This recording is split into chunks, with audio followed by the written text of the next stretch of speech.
So today I'm going to be going over 10 fragrances that every guy should smell at least once. I'm not exactly saying you need to go out and purchase all of these all at once right now and get your nose on them immediately, but if you are someone that does have an interest in fragrances, perhaps you are starting to build up a collection of your own, you're going to hear these fragrances talked about a lot. Quite often these fragrances will be tossed around in the community, people wearing them as their scent of the day, people looking at reviews of them. You'll just hear these names a lot. There's a few of these that have been around for a while. However, some of these are also newer flankers that are still very popular. This is a video that Ashton over at Gent Scents recently did where he was just kind of telling you, hey, look, these are a lot of the popular scents going around.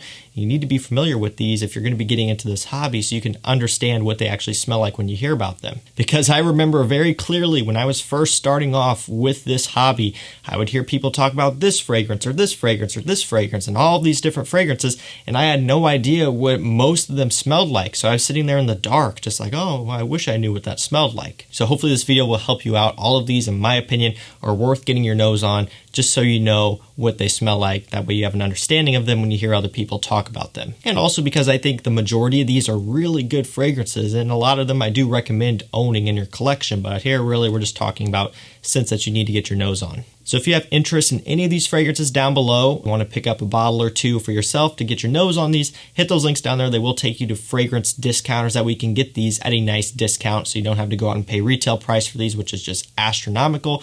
A lot of times you can get these half the price or more, even steeper of a discount by shopping through discounters. Hit those links down below, check them out. And just as an FYI, I try to throw this out there when I can. The 35% off code for FragranceNet is RENG7. Some of those links will take you over there. Make sure you use that code to get the maximum amount of savings possible. So let's go and jump right into it. First up, we have Paco Rabanne and Invictus. You know, Paco Rabanne does a great job with their marketing. We've seen it with 1 million, the gold bars.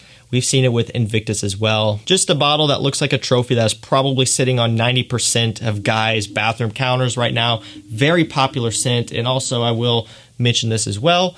If you get a tester bottle like I did, you have this nice fancy Invictus writing on the front. I always try to bring this up because I've had people say that I have a fake because it says Invictus. Well, that's just because this is a tester. When it's sitting inside department stores and people are picking up and spraying it, you can't really know which version this is because they do have a lot. If you get an Invictus Aqua tester, it'll say Invictus Aqua. With these, I always go for the tester because there's no cap anyway, and you know, I really don't care that much. I don't really wear this anyway. It's just for video purposes, so who cares? It says Invictus. There you go. Now, this one is a bubblegummy, sweet, aquatic, marine type of fragrance. It's got that fresh saltiness and then just with the sweet bubblegummy touch, like I just said. It's a very youthful, very playful, very juvenile scent. Not really one that I wear, not really one that is one of my favorites. Invictus Aqua is one of my favorites for summertime. A lot of the reason is just because of nostalgia. A lot of great memories made with that scent in the summertime, so even to this day I still really enjoy it. But really as a whole, the Invictus line doesn't really excite me too much. They aren't really my thing. But you're going to hear people talk about this all the time, so you might as well get familiar with it, know how it smells, so that way you're in the loop when you hear people either praising this scent to the highest level or trashing this one. That's usually kind of how it goes. That's the first one, Paco Rabanne Invictus. Second fragrance up, we have Guerlain L'Homme Ideal Eau de Parfum. This is a nice almond and cherry fragrance. It smells amazing. One that took a while for me to come around to. When I first got this one, I was still pretty new, hadn't smelled too many things, and I was still really into the aquatics and the freshies and the dumb reach type of fragrances, to where this wasn't really anything I appreciated at the time.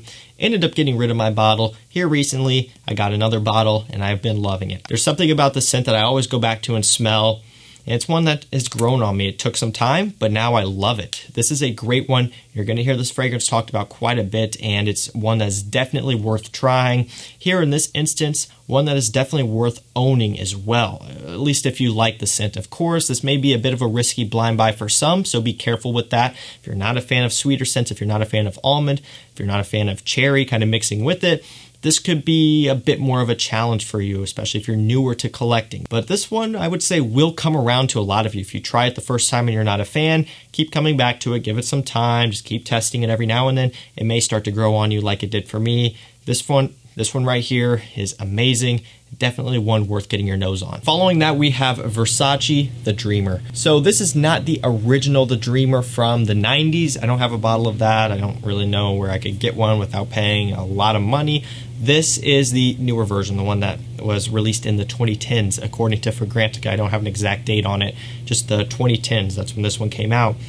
This is a really nice, clean, fresh men's floral scent. You get tobacco blossom, you get iris, you get juniper berries as a few of the main notes in this fragrance, a nice amber base as well. So this one is definitely fresh and floral leaning, but it is very clean and it is fresh. It is a very wearable type of scent, something that a lot of people could get along with. A lot of people could like, both the wearer and the people around you as well. It would be a solid compliment puller. It's affordable, like all Versace fragrances. This one is usually a bit cheaper than the other Versaces. Normally they float around $40, $50. I believe you can pick this one up for a little bit less than that on discounters. I will link it down below.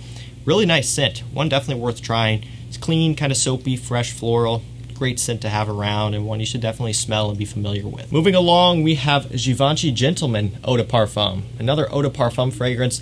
What I'm trying to do a little bit here is, instead of giving you the originals of a lot of these fragrances, like the original Guerlain L'Homme, the original Givenchy Gentleman, trying to give you some of the newer flankers, even though they aren't the original version where it started. These are still a lot of times talked about a bit more than the originals in some instances. So I'm trying to give you these because I do think ones like this, like the Guerlain, even like the Dreamer, are fragrances that are not only worth smelling but also worth owning as well if it's something you're into. You know, a lot of the original versions of these fragrances, you could wager that they aren't really necessarily worth owning anymore, just because, you know, reformulations have happened, and just because there's also better flankers out there. Like the Invictus, I would say go for the Aqua or maybe the Intense or something like that, but I wanted to include the original in that instance just because that one, just Invictus itself, gets all the talk. But anyways, Givenchy Gentleman Eau de Parfum, great iris scent with a little bit of a cacao, a little bit of a vanilla note, so it's kind of warm, sweet, a bit creamy, a bit powdery, a little bit, has a touch of a spiciness in here, although not very much, just kind of a little spicy kick in the opening. Really nice, great warm scent for wintertime, very mass appealing, and it's just really a more wearable version of Dior Homme Intense is really the way I look at it. There's quite a few differences between the two. The Dior, it goes in more of that lipsticky, iris, powdery direction. It is a much higher quality scent. It is a bit more for the enthusiast, I would say, but the Givenchy is a great alternative. It's affordable, $40, $50, and it's just a really nice scent to have around for fall and winter time. One that you are going to hear about a lot, and is definitely worth getting your nose on just so you have an understanding of what this one's all about. Up next, we have John Varvatos Vintage. This one has this nice pine, like fir type of smell with, I believe, a kind of mild tobacco in here for me, some other spices. It's a very woody smelling scent, and it kind of reminds me of like the pine trees, of like a forest, of just a, you know, a very masculine scent with that fur in here. Smells amazing. One that when I first got, I wasn't too awfully impressed with. However, over time, as I have worn it more, I've experienced the stages that it goes through a lot more, and I've been able to pick out some of the other notes. I've really started to like it a lot more, so this is one where it may take some time to grow on you. Of course, there are plenty other John Varvatos fragrances, Artisan Pure, the Dark Rebels, and so on, but Vintage is really good, and it's definitely worth getting your nose on here. Smells amazing. Dunhill Icon, in the big hefty silver bottle. That's kind of one of the things this fragrance is known for. It does have a opening, a clearness on the bottom so you can view how much is left in there. Smells great, this nice grape soda type of smell. Fresh, inviting, invigorating, and it's just a very nice kind of men's floral scent as well. Very unique, nothing else out there that's like this one. Awesome scent to have around, and one you should definitely try. You'll hear about this one a lot. It's a great classic one for men, very different than everything else out there. It's definitely worth trying and owning as well. Following along, we have Male Le Parfum. This is another flanker, and in fact, this is the newest flanker. So I could have put the original Le Male, could have put Ultra Male, could have put any of the other flankers, but ultimately, I wanted to put this version here, the Parfum, because I think this stuff is incredible. Spicy, oriental, and sweet. It's got the spicy notes like cardamom. It's got some oriental touches, nice vanilla in here. It's got a little bit of the original Le Male, an oriental twist on top of that, and then a touch of the Ultra Male, kind of with that vanilla sweetness in here. Great flanker, very well done, and an addicting fragrance as well. It is new, so it may not be talked about that much yet, but I have a feeling this one's going to be all the rave once it does become more accessible, easier to get on discounters and stuff. I think it could become the next Ultra Male. Maybe it won't get the same push that Ultra Male did, won't get the same hype, but at the same time, I think it's just as good, if not slightly better, than Ultra Male. It's hard for me to say that because I love Ultra Male, but this one is still really good, great quality, and a very well done flanker here. Definitely worth trying once you can get your nose on it. Second to last fragrance, we have Uomo by Ferragamo, just the original sweet, sweet fragrance. It's got the sweet notes, I think I always like to laugh about on Fragrantica, sweet notes, tonka bean, and a lot of sweetness going on here with this one. Kind of has this coffee type of feel from this one, this almost edible gourmand type of feel. Very, very nice, very great for wintertime. It is youthful, it is playful, but it is also very affordable. $30, $35 online, I believe, is what this one usually goes for, which is a great price, great performance, one you're going to hear about a lot, even the other flankers like the Signature, which I really do like, but this one usually is going to be talked about the most, and if you smell this one, you're going to have an understanding of what a lot of the other ones smell like, or at least this one in Signature. The fresh ones obviously are going to be different, but this will give you a really good idea of just the sweetness that it has and the tonka bean and everything like that. Really nice one, is youthful, but it is good for the cooler months. Let's keep going here. Up next, we have Diesel Fuel for Life. Another one where you may not really think too much about this one. You may not think too much about diesel fragrances in general because, you know, they don't really have the best reputation. But I do think Fuel for Life is one of the really solid ones. Smells great. It's a woody scent with a bit of a spiciness, kind of this mysterious thing going on, and just very masculine. It's got this clean, fresh, slightly ozonic type of feel to it as well. It's a very wearable one, very versatile, very mass-pleasing, a great compliment getter, and one that you probably will hear tossed around every now and then. So it's nice to have a bottle or know what it smells like for yourself, so that way you have an understanding of it when you hear people talk about it. Better than you may think. Give this one a shot. Throw it in your cart. It's, I believe, around $40 or so on discounters, depending what size bottle you get. This is the 75 ml.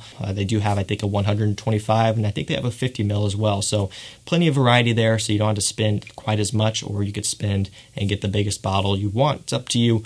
Really, really nice scent, though. Very wearable. I find myself enjoying it quite a bit. It's a nice one to have around. And last up, we have Armani code Profumo. So again, not an original. This isn't the original Armani code, which could be put in here. And I would say it is worth going and trying the original Armani code. But like I said earlier on in the video, at this point, Profumo is going to be getting kicked around a lot more than the original, and really even Absolute is really starting to make its rounds as well. Another one that could be put in here, maybe it's like a tie with this one. Try out Absolute as well. But this stuff, Profumo, is amazing. Another tonka bean scent. It is sweet. Some people say it has this root beer cola type of smell. It is very loud, playful again, but that's just what's going on these days. That's what all of the rave is about, these warm, sweet, loud fragrances. One you should definitely try, Armani code Profumo. So guys, that's going to do it for me. That was 10 fragrances everyone should at least try, just so you can have an understanding of what they smell like and how they are. So that way when you hear people talk about them, you'll know what they're all about. Remember, if you want to pick up any of these fragrances, they will be linked down below. That's going to do it for me, guys. Thank you so much for watching. Stay safe, stay healthy. We'll see you tomorrow with another one. Take care.